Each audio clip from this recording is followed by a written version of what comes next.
तर आज एका साईडवरती आपल्याला कॉलमचं कास्टिंग करायचं होतं आणि त्यामुळेच एक दिवस आधीच आपण हे सगळं नियोजन करून ठेवलेलं. कॉन्क्रीटसाठी लागणारं सगळं मटेरियल मागून घेतलं, त्याचबरोबर क्रसंटची पण एक गाडी मागून घेतली.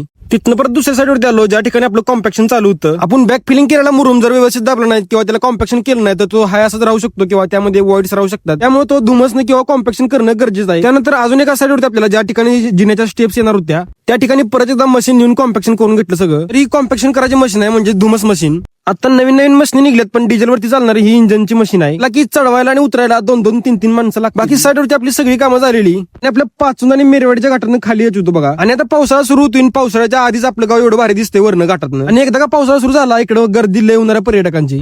तिथनं घरी आलो, हातपाय तोंड धुतलं आणि ब्रेड आणि पीनट बटर खाल्लं कारण भूक लागली थोडीशी मला. तिथनं डायरेक्ट जिमला आलो. आज भाई होती आपली छाती. आज आपल्यासनी छाती मारायची होती. ह्यो शेवटचा सेट होता त्यामुळे भाई मी 15-15 किलो घेतलेलं.